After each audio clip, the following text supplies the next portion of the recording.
Thelma and Louise is a 1991 crime drama directed by Ridley Scott and starring Susan Sarandon and Geena Davis. As two best friends set out on an adventure, it soon turns around to a terrifying escape from being hunted by the police. Criterion presents this film for the first time with a new 4K restoration with Dolby Vision and HDR10. What is up, everybody? Welcome back to the Mid-Level Media channel, your hub for everything physical media and entertainment. I'm Ken, and today, guys, I'm here to give my thoughts on 1991's Thelma and Louise, this new Criterion 4K that was just put out last week. So I'm excited to talk about this one, guys. I wasn't sure if I was going to do a full review of this, but then I watched and I was like, I have got to talk about this release from Criterion. So we're going to talk about it here today. But before we get into it, hit the subscribe button if you haven't already. Also hit that like button and then leave me a comment down below. Did you purchase this Criterion release? Is Thelma and Louise one of your favorite 90s movies? Is it one of your favorite Ridley Scott films? What's your thoughts on the movie?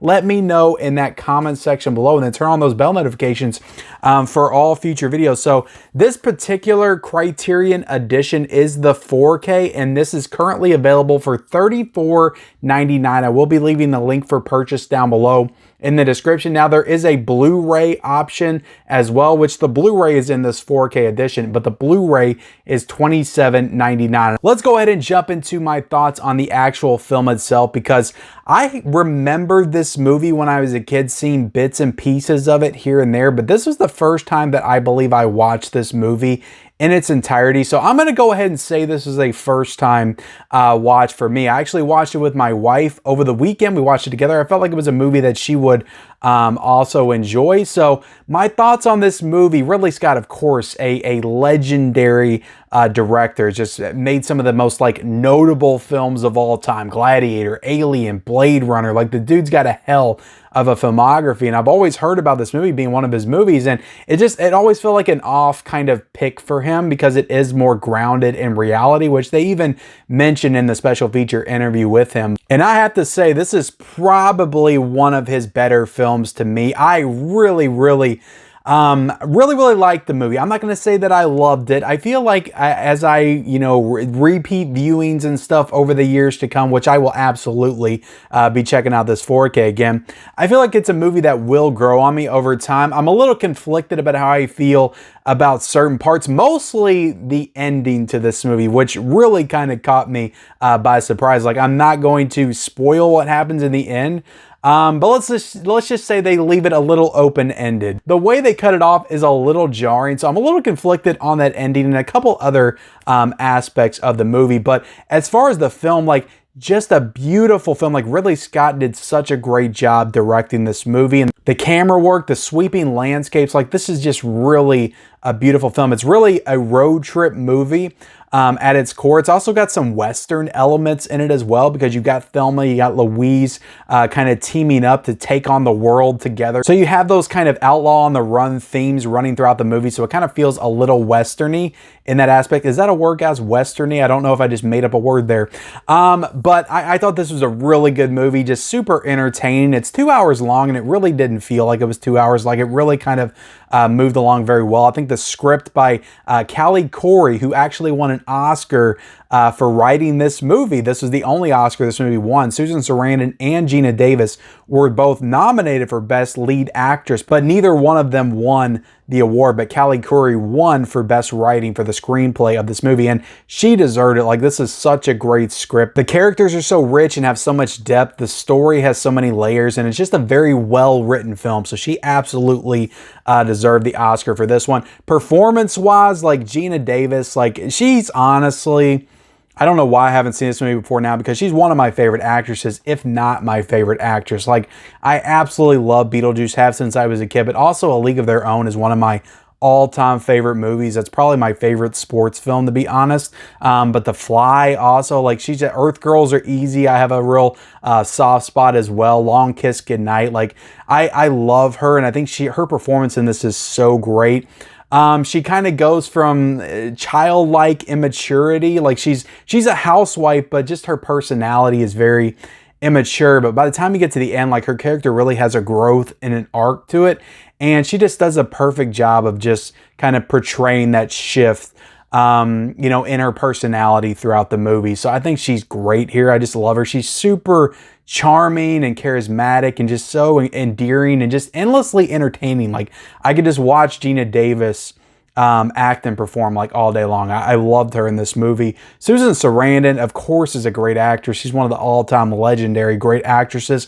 She's great in this movie as well, but the chemistry between these two lead females in this movie is really unmatched. Like, they have such a great chemistry that you can tell that they care for each other and they just work so well together. Like, the actresses work so well together, but the characters also work so well together. But also going into some of the supporting actors as well. There's a lot of people in this movie, tons of people.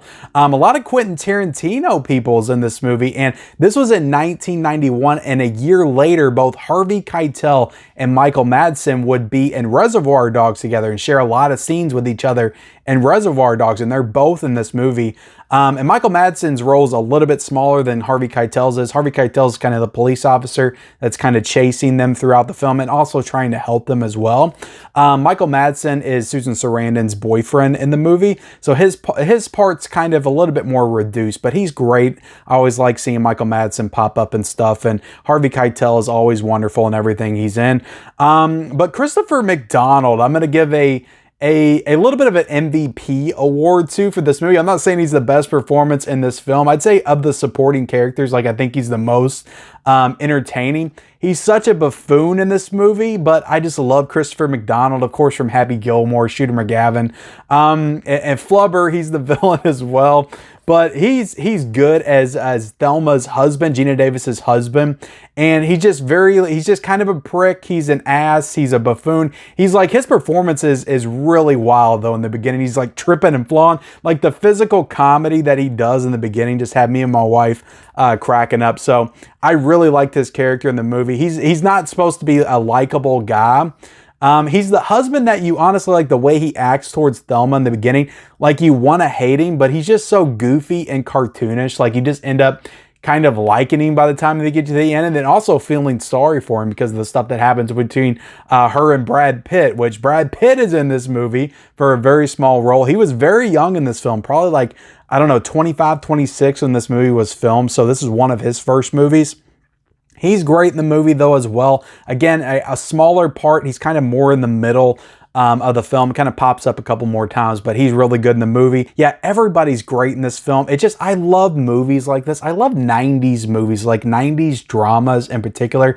I just love the way they're shot. I love the way they look. I love the performances and the actors. There's just something about a good 90s movies. You don't get this kind of stuff anymore. We don't go to the theater and watch two women on a road trip running from the law. You just don't get that kind of stuff anymore in the movie theater. So when I watch it and it feels this like, I don't know what the budget was on this, but this just feels like an epic movie. This feels like a big budget, like big production, kind of epic scale film that would be awesome to see on the theater screens now. Like, I would love more movies like this to kind of be brought out into the limelight, but it just feels like it's a lost art to put like actual films with real characters and stories that aren't all like superheroes and stuff or genre films, which I love genre films, but I just want more grounded films like Thelma and Louise to watch in the theater. But as for the movie, guys, look, this is probably, if I had to say right now, again, I didn't love the movie. I might put it in my top 5 Ridley Scott movies, but again, I don't know, the more I think about it, the more I talk about it with you guys right here, maybe I did love the movie. I really did like a lot of aspects of it. I think it's going to grow on me as I rewatch it. But as for a first time viewing of the film, I'll give this a 4 out of a 5. So let's go ahead and talk about, guys, we got to talk about this 4K restoration. So this is a native 4K restoration with Dolby Vision HDR10. This was supervised by the man himself, Ridley Scott. So you always know you're in good hands when you have the actual director supervising the 4K restoration. Unless it's Michael Mann, then everybody gets up in arms about the heat 4K transfer. But I'm going to tell you right now, for my money, and this is really difficult because I've seen so many great 4K restorations like this past weekend. Like, all the stuff that came out this past Tuesday was really phenomenal. I'm going to be reviewing a couple other titles in the next couple of days. But but I really think this is the best 4K transfer I've seen this year. This, to me, I don't want to hype this up, guys, too much. This was Roadhouse level quality right here. Roadhouse 4K level quality that Vinegar Syndrome did last November. Now, if you don't know, I thought that Roadhouse was the best 4K release of 2022. And this reminded me of that a lot because it retained that kind of like natural filmic feel. Like it felt like a movie that was in the 90s.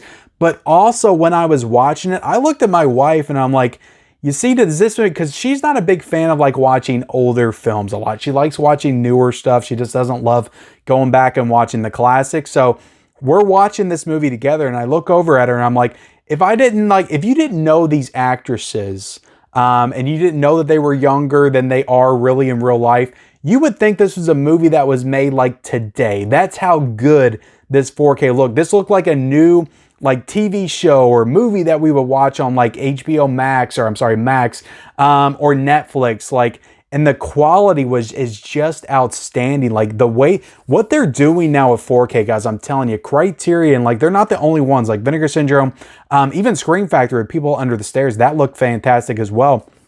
What they're doing with 4K now, guys, this stuff looks great. And I don't even want to hear that, yeah, Blu-ray looks pretty good too, because I've been seeing that a lot popping up in the comment sections lately. Now, I watched a little bit of this Blu-ray. You cannot tell me, you watch that Blu-ray, okay, and then you go and watch this 4K, you cannot tell me, if you have a good TV with good setup, that you cannot tell the difference, because you are lying out your ass if you're going to say that. This 4K, I'm telling you guys, if you buy this 4K and you watch it on a good setup, I'm telling you right now, you're going to notice a difference between this and the Blu-ray. And the last time this got a Blu-ray release was back in 2011. So we're getting an upgrade for that 2011 release. First time in 12 years as well. But my God, did this look beautiful. Like just perfect, like the skin tones, like just the visual of Gina Davis and Susan Sarandon with their, red hair. I think they both have red hair in this movie, or at least Gina Davis a little bit more blondish, strawberry blonde, I guess.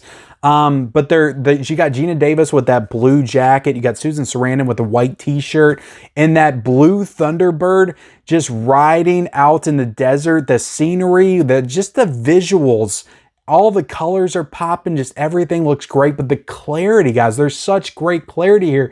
If you're a grain hater, you're going to love this because there's not a lot of grain in this at all. At least noticeable grain. It's there for sure, but it's a lot more subtle. Like this is a crystal clear picture quality right here. But the visual of them riding in that car with the desert and the mountains in the background, it is so beautiful, guys. It is so beautiful. And in 4K, I'm telling you, like the colors and the sunsets and the sunrises and just the clouds and everything. A lot of this movie takes place outside. So you get all of those like beautiful, gorgeous scenic shots.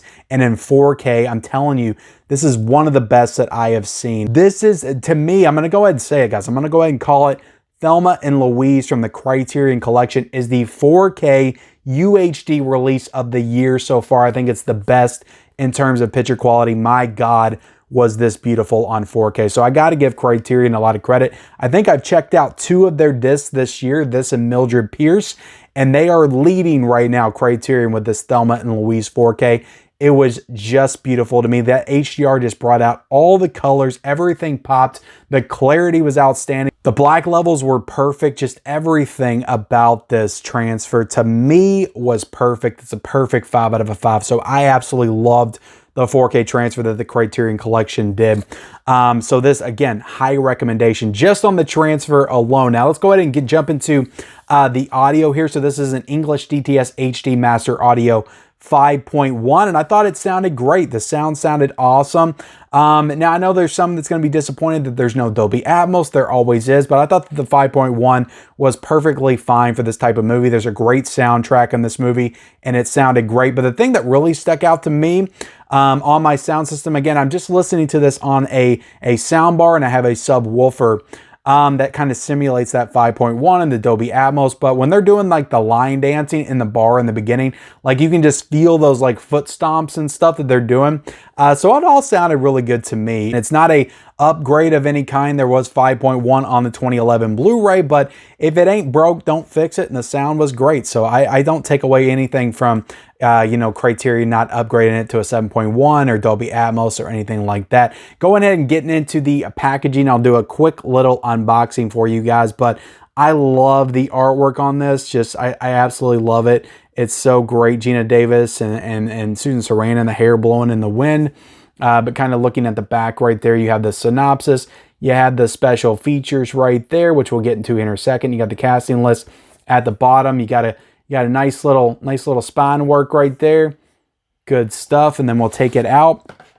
And you have this front right here with the clouds. I'm telling you guys, like the landscape and the scenery in this movie is just like second to none. But this artwork is absolutely beautiful. Like in particular, like the last 30 to 45 minutes of this movie where they're kind of driving out in the canyons and the mountains and just all the desert, all that stuff looks great. But I'll kind of open it up right here to show you guys. And then you got the discs inside. So this is a 3-disc set. You do get the 4K disc that I believe has both of the commentaries on it. There's 2 commentaries and both of those are on the 4K disc. Then you get the Blu-ray disc with the movie on Blu-ray. Now the Blu-ray here, I believe, is a 4K scan. I'm pretty sure this is a 4K scan on the Blu-ray.